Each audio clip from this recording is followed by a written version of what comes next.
Dialogue. I'm Yang Rui in Beijing. China is the only country in the world whose number of elderly people has exceeded 200 million. The question is how to take care of them has become a heavily discussed social issue. What challenges are China's elderly care industry facing? What can be done to tackle issues related to empty nest elders? What model is best for China to adopt? To discuss these questions and more, I'm happy to be joined here in the studio by Professor Yang Yansui from Tsinghua University, Michael Chen, founder of the Kangyi Elderly Care Corporation, and Professor Guo Guifang from Peking University. We shall also be hearing from Professor Jiang DeLulio from the University of Pennsylvania, who will join us by telephone. Welcome to our discussion here. It seems very common in China nowadays that people care more about their children than about their older people. Their first priority is to get better food and education for their kids. But contrarily, so long as I'm concerned, it seems among the middle class, the middle income families, they're going to talk more about how to look after the elderly, the lonely elderly, the elder generation. Have you discovered there's quite a change in people's attitudes in their discussions on the social media, for example? Yeah, I think, I have the real example right now because my daughter just be delivered 2 weeks ago, and we just moved out of the hospital to the daycare center for kids. There are two observations really, established to me. First one is the willingness to pay and the ability to pay, because the daycare center for kids are not cheap, but they have very long waiting line. The family want to pay for the money for the service. Just for 1 month, it's like 100,000 RMB per month. Another thing is like we can see the lots of very good quality of talents. They can they take care of our baby with very good patient. So this is two things I'm thinking about: the elder care and who pay for the money, and how we can get the good talents. I think this is the the two very difference between the kids and also for the adults. And your take? Firstly, pay for pension, and maybe for family, for insurance company. We should find a good way, because now more and more old people, they need the service, but I think most of them hasn't enough money to pay for service. This is a big problem. If nobody to pay, so this nurse service industry, how to develop? So this payment is very important. Do you think the subject matter has captured your attention for the academic research? Yeah, there's some research about how they care about the elderly. And I noticed the phenomenon you have said, that the emphasis is on the children, and they provide everything to the children. I think because for the take care of children, you can see, there's a time frame that you pay for 3 years, and then they can go to the kindergarten. But for the elderly care, it seems you cannot see the end. They make very long. So there's a lot of studies about family care burden.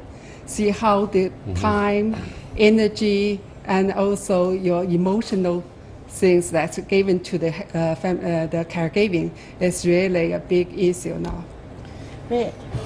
Recently, I have a suggestion.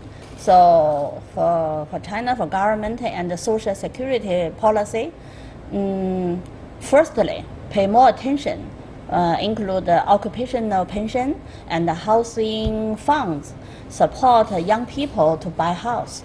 After that, so pay more attention, occupational pension plan and housing fund to pay health care, also to pay long-term health care. Thank you very much. Let me cross over to Mr. Jiang DeLulio, Director of Fox Leader Program, University of Pennsylvania, for his comments on how policies have been rolled out in the United States to look after the elder generation. What can we learn from the United States in taking care of the elderly, those pensioners and retirees, in terms of perhaps a social security program, charity, volunteers?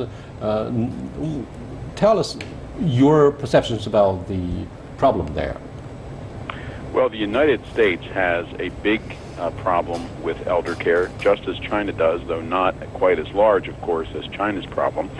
There are two main differences between China and the U.S. in terms of how the United States approaches elder care. The first is that we have a massive public financing system, governmental system, with two huge programs called Medicare and Medicaid that provide more than 50% of all the funding that goes into providing elder care for persons age 65 and older. Those two programs just by themselves, along with Social Security, constitute about 1/5 of the entire U.S. federal government budget. So it's a massive government commitment. But over time, as those programs have had cost overruns, have become overly expensive, and have basically fallen into major deficit spending, there has been a greater reliance, an attempt to rely more on families, on local communities, on volunteers, and even on charities, including religious charities in the U.S., to provide elder care. So there's a combination of public and private financing, and an ever greater emphasis, and this is where a second difference is, on the family and the community taking more responsibility for the provision of elder care. America doesn't have the tradition that China has of filial piety, but in effect, America is trying to develop one with the encouragement of our government and also with the encouragement of many of our civic leaders. Thank you very much. Let's look at the issue of loneliness. Old people not only easily fall ill, they feel lonely. And therefore, do you think it's up to the communities where they live to provide the services, or for their children to look after the elderly constantly despite their own jobs? Or do you think it's the government's role? I think it's all of them. All of them. The family is very important to the elderly care. So it's the relationship with family members, immediate family members. They provide care is very important, and also because the smaller family, the family caring function is declined. So the community should give support to provide different kind of services. Of course, government should have the policy and all kind of support to the family and the community care for the As elderly. more and more children and descendants of such elderly people live for more prosperous urban areas, like migrant workers and university graduates who refuse to go back to their own hometowns in the underdeveloped areas, therefore the loneliness will be increased as a result. Do you think this is a very embarrassing problem? I think this is a reality.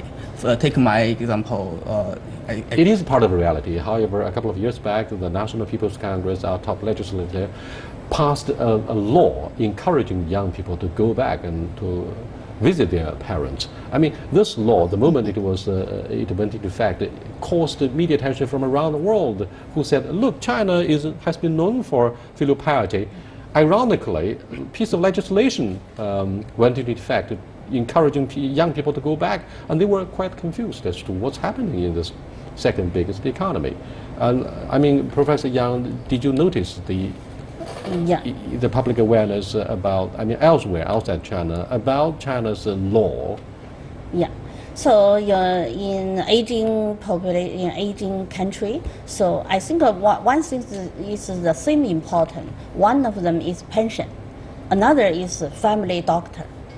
This is important. We need to develop. So I asked my student who is elder. They no answer. Some people said grandpa is elder, but now a lot of family is 4 generation.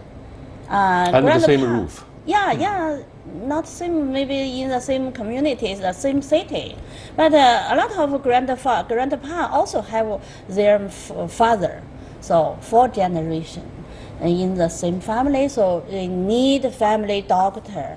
If elder grandpa, grandma has some ills, they don't know how to go to hospital. But don't you think family doctor is a luxury for most of the urban dwellers, Professor Guo? Yeah, I think the now we can think about such a bigger population in China. Doctors is limited. We don't have such a number. But currently, we have the problem is the discontinued care from the hospital to family to community. So there's no such a person to take care of the people that connect those together. So the patient's information management and the relationship was cut, was not continued from hospital to family, to when the elderly return to family. So that's why a lot of information is not continued. You see a lot of elderly repeatedly use the hospital and the emergency. We call them frequent flyers of the ER and the hospitals because they are discontinued care. If there's a primary doctor, I do not know, it's family doctor, whatever, there's a primary care person who really knows the patient and who can, as a bridge, to connect the hospital and the family care together, so the information will transferred, so the patient has got holistic care. What about the issue of mobility? Let me cross over to John DeLulio, Director of the Fox Leadership Program with the University of Pennsylvania. Hello. We're talking about the discontinuity between the community, the family, and the hospitals. What's the situation in the United States, and how can you brief us on charity, community service, or government alone? So what is the first option? Well, the first thing to observe is that just like in China, we do have a vast problem of millions and millions of elderly people being without the human or the financial resources necessary to take care of themselves. Many of them sick, but even those who are not sick or disabled living alone. And there is a problem here, too, in the United States of loneliness in a society where so many of the children of elderly people do not live nearby them or are either unable or unwilling to take care of them. This is something of a change for the United States because I was more typical growing up. I grew up in households living with two or more of my grandparents. That was not uncommon, intergenerational living in my day. Today in the United States, that's very uncommon, so we have a problem. And as the professor there said, the United States, like China, is, I think, trying to take an approach where we have community groups, charities, local governments, state governments, our 50 state governments, and our national government, trying to figure out new models to work together to provide services, both healthcare services and human services, to old people, elderly people in need who are alone. But we have a growing problem with that in the United States, and our main change is an attempt, number one, to rely less on government financing, because as I said earlier, about 50% of all the financing going into elder care comes from government in the United States, and also to encourage more in the way of programs that keep elderly people in their homes and in their own communities and tries to keep them out of expensive nursing home care, institutionalized care, which is expensive and which generally older people do not like as well for obvious reasons. What about the impact of the internet? We're talking about family and primary doctors to be shared by elderly people, the retirees. What can you tell us about the United States? With respect to the way in which healthcare is provided directly, the United States, of course, has a very different system from China, where most people, including most elderly people, have a primary care physician who they go to, and who in many cases is sort of the gatekeeper for other services. Most elderly Americans who are on government subsidized health care have to get approval from their primary care physician, their so-called family doctor, in order to get all kinds of other more specialized services for particular ailments, particular diseases, and also to be referred or admitted to institutional care, nursing care, and even, of course, hospitalization. It's a very complicated, probably overly complicated system, where the family, in effect, is off to the side and doesn't have as much direct responsibility or discretion over the character and the quality of that care as many people would like. So the United States has done some wise things by way of developing programs that are community-based for elderly people that basically make it possible to deliver services in the homes and in the communities, but not to the extent that we would like. And so there's a lot of debate and discussion in the United States about how to reform elder care in a way that reduces costs, increases affordability, and improves access to a whole range of different home-based and community-based elder care services. This is indeed a common challenge that both the United States and China are facing. You are watching dialogue about, in fact, it's a discussion about cross-cultural elderly care, drawing inspirations from the United States and with focus on what's going to happen tomorrow in China, when we're going to have millions and millions of retirees and pensioners as the country gets old. We'll be back in a short while. Stay with us. Welcome back. I'm a bit embarrassed and surprised that these guys interviewed in the Vox Pop seem to be divorced from the new realities in China. They say, we are known for being filial pious, yet family values start to break up these days with the rapid pace of urbanization, and migrant workers in their millions leave their elderly parents and children behind. So they are too busy to look after the lonely elderly people. Elderly care here in this country is featured by this model. For example, a majority of elderly care experts in China are promoting a 97-3 model to ease the crisis. The model suggests that the home-based care service accounts for 90% of elderly people, with 7% for the community care and only 3% for institutional care. How do you view this model? Professor Guo? Yeah, I think that most important to see where the elderly be cared. It's more depends on where they can get safe care. So home and the community is the best place for them. We call it aging in place. That live in their familiar environment with the people they know each other. I think it's better for their health. So the family will provide emotional support to them. So it's very important. And then living in the community, they gave like the ADL, everyday living support, and the health care support. And then one day, so the goal is we'll keep them as long as possible in the home and the community, and then when they promote the independency. But as they're getting old, they have more comorbidity and the disease. Finally, they may lose their independent function or the cognitive function. They have to go to a place that's institutional care. So aging in place promote 90% people living in the community and home, only small percent go to the community. I think it's China's situation. Yes, by the time the elderly have lost their independent functions, cognitive ability, one way or another, they have to leave for the nursing homes where they're going to spend more money looking for nurses. More problems will occur. For example, what do you think of the alleged abusive behavior due to poor education for the nurse? After all, this is an emerging industry. You don't expect young nursing workers to be well educated, to behave properly, to take the elderly as their own parents. You don't. To say nothing of the absence of religious factors. Lessons from European and American. 10 years ago, government encouraged elders to go to nurse home. But one problem is cost high and high, and another important problem is family feeling is very important. If no family feeling, maybe social. What do you mean by culture. family feeling?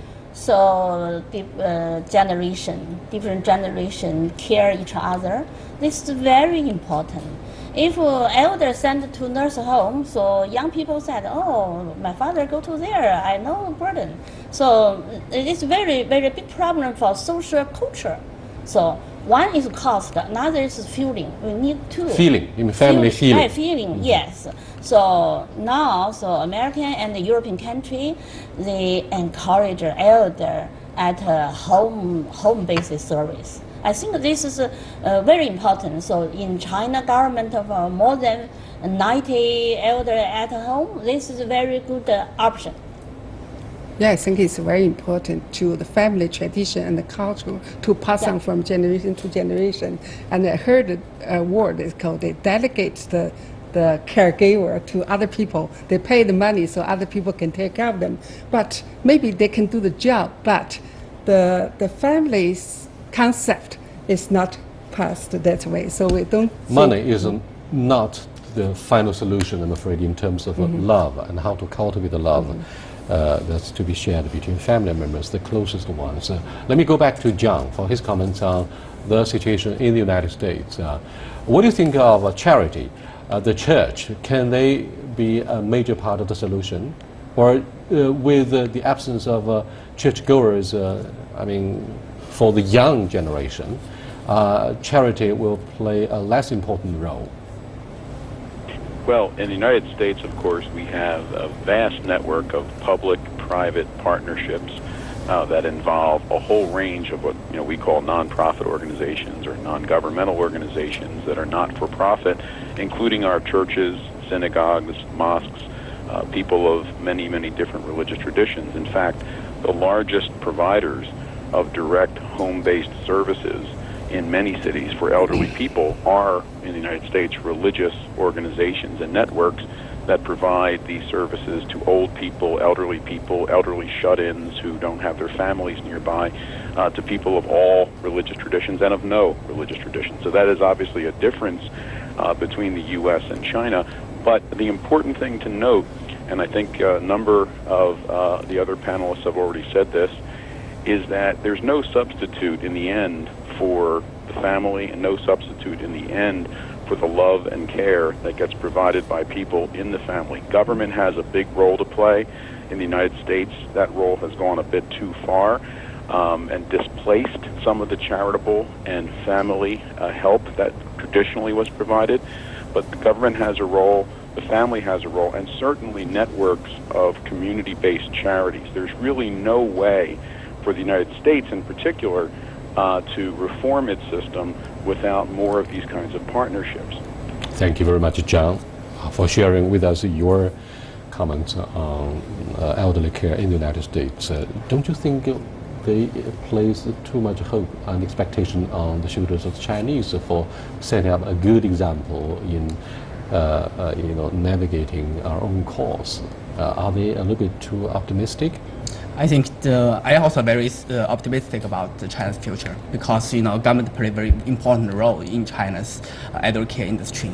As long as we figure out the right way to take care of elders, we definitely can find the good solution. And also now I think community-based and home-based care is the alignment with the society. I think we just keep going with that. I appreciate your note of optimism. One of the last questions is very much about a change in our mindset. And if not a change of tradition.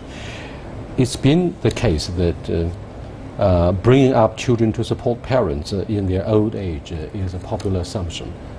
But I'm afraid there's a quiet change in this, and people of the middle class are increasingly left disoriented and disillusioned by the old notion of raising more children for the simple sake of elderly care. Do three of you share this traditional notion? I think yes, in most families that although the children are very busy, but still they take care of their family, try to keep them. This sounds very much like a diplomat. What do you think? What's the rhetoric? I think so. You think so as well? Yeah. Yet another diplomat. And you? I think a good way from German. So now 8 million redundancy from industrial enterprises and more than 30 elder need nurse service. So in German has a good model is 50 plus plan. So 50 plus plan is, so if redundancy from enterprises, they leave enterprises, go back home to take care family, take care father and mother, government pay salary 30% family. Then it said, oh, we can care another older even neighbor, government plus 10%, another one 10%. So finally, very good result is more people they know, they understand how to care of the elder. Perhaps today we should have brought someone from Germany, Russia, and Japan, where they do have the aging population and people are getting older very quickly, for an interview and to be part of the discussion here. But thank you very much for being with us, and with that we come to the end of this heavy discussion and about a heavy topic on elderly care. I'll see you next time. Goodbye.